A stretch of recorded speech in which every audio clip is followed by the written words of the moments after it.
ابھی مقام سجدہ دیکھیے میرے دوستوں، یہ تو قرآن شریف ہے نا، قرآن یہ بہت بڑی نعمت ہے، بہت بڑی لازوال نعمت ہے، نہ ختم ہونے والی نعمت ہے، نہ بدلنے والی نعمت ہے یہ قرآن۔ اور یہ قرآن ہمارے لیے ہدایت ہے، سرچشمے راہ ہے ہمارے لیے۔ قرآن یہ ہماری معلم ہے، ہمارا استاد ہے، ہمارا رہبر ہے۔ کیا ہوا، کیا ہونے والا ہے، کیا ہو رہا ہے، یہ بتانے والا رہنما یہ قرآن ہے ہمارے لیے۔ یہ بہت بڑی نعمت قرآن ہے، بہت بڑی نعمت قرآن ہے۔ اور یہ قرآن ہے نا، ایک مسلمان کی ایک طاقت ہے، مسلمان کی عظمت ہے، مسلمان کی شان ہے، ایک اس کی روح کی گرمی ہے، اس کی روح کی گرمی ہے، اس کے دل کا ٹکاؤ ہے، اس کی زبان کی مٹھاس ہے، اس کی آنکھوں کا شکر، آنکھوں کی حیا ہے، اور اس کی عظمت اور عزت کی مسلمان کے لیے ایک قرآن سمان ہے۔ ایک مسلمان کے لیے قرآن سب کچھ ہے میرے دوستو، سب کچھ قرآن ہے۔ مگر آج یہ مسلمان قرآن سے اتنا دور جا چکا ہے، اتنا دور جا چکا ہے کہ جن کا ذکر قرآن میں ہے ان سے یہ مسلمان محروم ہے، جن کی عظمت قرآن بیان کر رہا ہے ان سے یہ مسلمان ناواقف ہے، جن کی شان اور شوکت قرآن بیان کر رہا ہے ان سے یہ مسلمان ناواقف ہے۔ میرے دوستو اگر سیدہ کیا ہے، چوکھٹے فاطمہ کیا ہے، اگر یہ دیکھنا چاہتے ہو تو میرے دوستو قرآن مجید میں سورہ دہر کو دیکھو۔ سورہ دہر کو آپ پڑھیں گے تو مقام سجدہ معلوم ہو جائے گا، سجدہ کی چوکھٹ معلوم ہو جائے گی، اور سجدہ کی چوکھٹ کی دیر معلوم ہو جائے گی، اور سجدہ کیا ہے، ان کی عظمت کیا ہے آپ کو معلوم ہو جائے گا۔ میرے دوستو ذرا دیکھیے، یہ بات بڑی مشہور ہے، ہر کوئی جانتا ہے اس بات کو، ہر کوئی اس بات کو جانتا ہے، بڑی مشہور بات ہے، بڑی مشہور بات ہے۔ حسنین بیمار ہو جاتے ہیں، سیدہ کے دو شہزادے بیمار ہو جاتے ہیں، بیماری بڑھتی گئی، دوا نے اثر نہ کیا تو سیدہ نے منت مانگی، نظر مانگی کہ اللہ میرے دو پھولوں کو شفا دے دے، میں 3 دن کے ہم روزے رہیں گے۔ تو جب سیدہ کی یہ نظر عام ہوئی تو مولا کائنات نے بھی یہ نظر مانی، اور آپ کی خاص خادمہ بی بی فضہ نے یہ نظر مانی، یہاں آپ کی نظر میں فضہ نے اپنے آپ کو شامل کر دیا۔ ادھر زبان ہلی، ادھر شفا ملی، اور ادھر سیدہ کے روزے شروع ہو گئے۔ 3 دن کے منت والے روزے بھی سیدہ کائنات کے 3 دن کے منت والے روزے، نظر والے روزے 3 دن کے شروع ہو گئے۔ پہلا روزہ شروع ہوا، وقت افطار آیا، تو تاریخ اٹھا کر دیکھو کہ وہ زمانہ مسلمانوں کے لیے اکنامیکل طور پہ بڑا کمزور زمانہ تھا، اس لیے کہ ہر طرف لوٹ مار چل رہی تھی، بہت سارے تجارتی اگریمنٹ خراب ہو چکے تھے، جنگی دور تھا۔ تو مدینے میں اہل مدینے میں بڑی مشکل سے 1-2 دن کا راشن گھروں میں رہتا تھا، اتنا مشکل سے وہ دور چل رہا تھا اہل مدینہ کا۔ تو اب ذرا دیکھیے میرے دوستو کہ مولا پہلا روزہ ہے،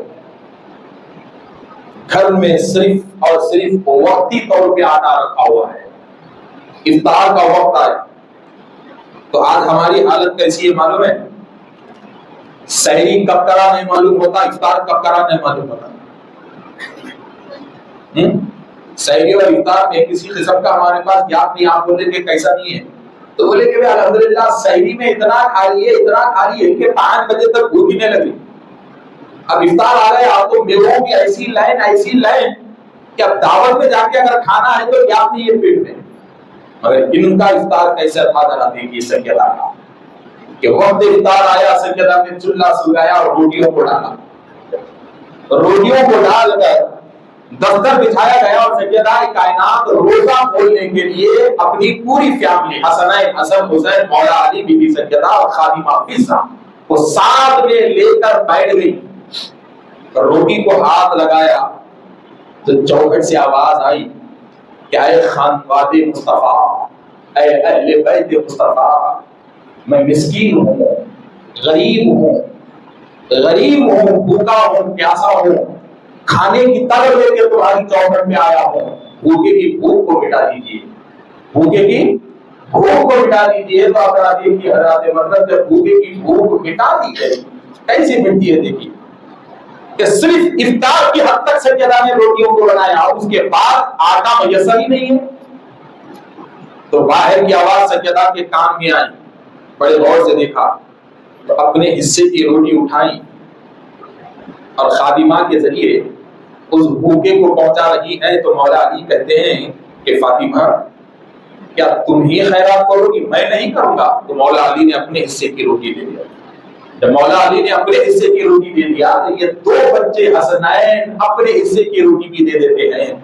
تو یہ خادمہ فضہ کہتی ہیں کہ میں کیوں سرکاروں کے ساتھ آقاؤں کے ساتھ محروم رہوں کہ آقائیں میرے بھوکے رہے اور یہ خادمہ روٹی کھائے, لہذا میں بھی یہ روٹی خیرات کر دیتی. تو 5 آدمیوں کے ہاتھ سامنے روٹی افطار کے لیے ہے اور گھر کے سامنے سائل آتا ہے اور اس کے علاوہ کوئی چیز افطار کے لیے نہیں ہے, وہ ساری خیرات میں چلی جاتی ہے, ساری خیرات میں چلی جاتی ہے. پانی کے لیے افطار ہو گیا, پوری رات پانی کیسے پوری رات ہو گئی, سحر ہو گئی. پھر دوسرے دن کا روزہ شروع ہوا. دوسرے دن کے روزے میں بھی مولا کائنات نے بس اسی دن کے حد تک کا آٹا لے کر آئے اور سیدہ روٹیاں بنائی. وقت افطار آیا, روٹیاں لے کر بیٹھ گئی. ابھی روٹیاں ٹوٹنے بھی والے تھے کہ چوکھٹ سے آواز آئی کہ یتیم ہو, کوئی میرا سرپرست نہیں ہے, کوئی میرے سر پہ ہاتھ رکھنے والا نہیں ہے, یتیم ہو, بھوکا ہو, بھوکا ہو, کچھ کھانا دیجیے. تو پہلے دن جیسے پھر سے پورے روٹیاں خیرات ہوئی, پورے روٹیاں خیرات ہوئی.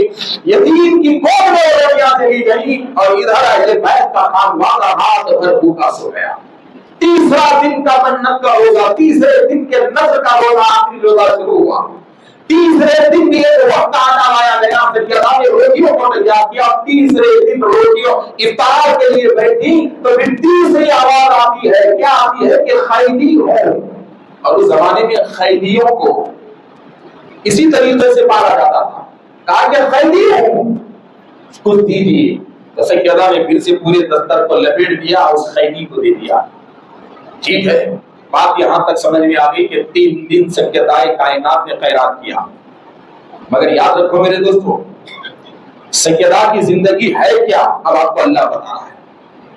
بی بی فاطمہ کی زندگی سیرت نہیں ہے بلکہ سیدہ کی زندگی شریعت ہے. سیدہ کی زندگی یہ شریعت ہے, اور سیدہ کی زندگی شریعت کیسے ہے اللہ بتا رہا ہے کہ 3 دن کے فاصلے میں سیدہ کائنات ہے, خود ان کے شوہر مولا علی ہے, ان کی خادمہ بی بی فضہ ہے اور حسنین ہے. تو مولا کائنات نے اپنے بچوں کو دیکھا کہ بچے تو بڑے بیمار ہو چکے ہیں, پہلے ہی بیمار تھے, پھر روزے میں شامل ہو گئے, اب افطار کے بغیر 3 دن سے بچے زندگی گزار رہے ہیں, اب یہ بچے تو بہت کمزور ہو رہے ہیں. تو فوراً مولا کائنات نے اپنے دونوں بچوں کو اٹھایا, اپنے ہاتھوں میں لے لیا اور فوراً چلے گئے. کہاں جا رہے ہیں؟ کیا کسی دوست کے گھر جا رہے ہیں مولا؟ سوچنے والی بات ہے, کہاں جا رہے ہیں؟ ارے میرے دوستو, پورے مدینے میں ایک راستہ بڑا مشہور تھا جس کے 2 دروازے تھے. کیا؟ رسول اللہ اپنی چوکھٹ سے نکلتے تو فاطمہ کی چوکھٹ پہ جاتے, اور بی بی فاطمہ اپنی چوکھٹ سے نکلتی تو رسول اللہ کی چوکھٹ پہ جاتی. بس دونوں کا راستہ یہی تھا, تیسرا راستہ کبھی تھا ہی نہیں دونوں کا. تب ذرا دیکھیے مولا کائنات نکلے کہ چلو رسول اللہ کے پاس 2 نواسوں کو لے کے جاؤں گا, تو نانا نواسوں کے لیے کچھ نہ کچھ کھلا دیں گے, اس نیت سے لے لے کہ بچوں کا تو پیٹ بھر جائے. 4تھا دن صبح کا ہے, نکلے. رسول اکرم صلی اللہ علیہ وسلم مسجد نبوی میں بیٹھے ہوئے. آقا دو عالم صلی اللہ علیہ وسلم مسجد نبوی میں رسول اکرم صلی اللہ علیہ وسلم بیٹھے ہوئے. رسول اللہ نے اپنے نواسوں کو آتے ہوئے دیکھا تو آقا کے چہرے کے آثار بدل میں غم طاری ہوا, اس لیے کہ نواسوں کی کمزوری کو غور سے رسول اللہ نے دیکھا کہ یہ میرے پھول تو بڑے کمزور ہو چکے ہیں. مگر ذرا دیکھیے کہ مولا علی رسول اللہ کے قریب آتے گئے, آتے گئے, آتے گئے, آتے گئے. اس سے پہلے کہ رسول اکرم صلی اللہ علیہ وسلم کی بارگاہ میں حضرت علی آ کر سلام کرتے, حضرت جبریل آیت قرآن لے کر اترے. حضرت جبریل آیت قرآن لے کر ادھر گئے اور حضرت جبریل نے کہا وَيُطْعِمُونَ الطَّعَامَ عَلَىٰ حُبِّهِ مِسْكِینًا وَیتیمًا وَاسِیرًا. یا رسول اللہ یہ جو آ رہے ہیں نا یہ معمولی آنے والے نہیں ہیں، ارے یہ تو بوڑھوں کو کھانا کھلانے والے ہیں، یہ یتیموں کو کھلانے والے ہیں، یہ یسیروں کو کھلانے والے ہیں، یہ محتاجوں کو کھلانے والے ہیں. یہ میں نہیں کہہ رہا ہوں، بی بی فاطمہ کے چوکھٹ کو قرآن بتا رہا ہے کہ سجدہ کے چوکھٹ کو نامری منصب سے بلکہ قرآن کہتا ہے کہ سجدہ کے چوکھٹ سے پیاسوں کی پیاس کو بجائی جاتی ہے، سجدہ کے چوکھٹ سے بھوکوں کی بھوک کو بجایا جاتا ہے، سجدہ کی چوکھٹ سے لوگوں کو کپڑا پہنایا جاتا ہے، سجدہ کی چوکھٹ سے بے سہارا کو سہارا دیا جاتا ہے، سجدہ کی چوکھٹ سے بیماروں کو دوا دی جاتی ہے، سجدہ کی چوکھٹ سے یتیموں کو ہاتھ بھرا دیا جاتا ہے. اور یہ سجدہ دنیا کے لیے کام نہیں کرتی، اللہ کی محبت کے لیے کام کرتی ہے. یہ قرآن کہتا ہے، یہ قرآن کہتا ہے. ارے دنیا میں بڑے بڑے حاکم دائی گزرے مگر سجدہ ایسا سخی نہیں گزرے گا، اس لیے کہ دنیا میں اللہ کی راہ میں بڑے بڑے خزانے لگا دیے. یہ سجدہ ہے کہ ایک روٹی کے ٹکڑے کے خیرات پر بھی اللہ فخر کرتا ہے کہ یہ سجدہ کی خیرات ہے. یہ دین سجدہ کی دین ہے، یہ دین بی بی فاطمہ کی دین ہے. تو الغرض کے حضرات محترم وہ سجدہ کائنات جو تفسیر قرآن ہے، جو باطن مصطفیٰ ہے، جو سیرت مصطفیٰ کے سراپا بہتر ہے، جو روح انسان ہے، وہ سجدہ کائنات کہ شریعت، طریقت، حقیقت، معرفت، ولایت، افضالیت، حکمیت، غوثیت ساری چیزیں جن کی چوکھٹ کی بھیک ہے.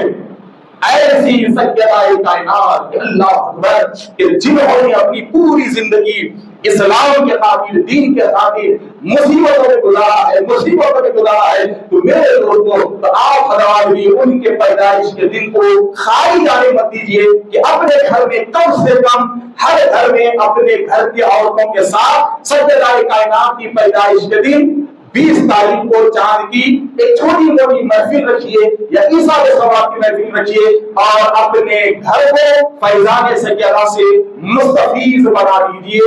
خدا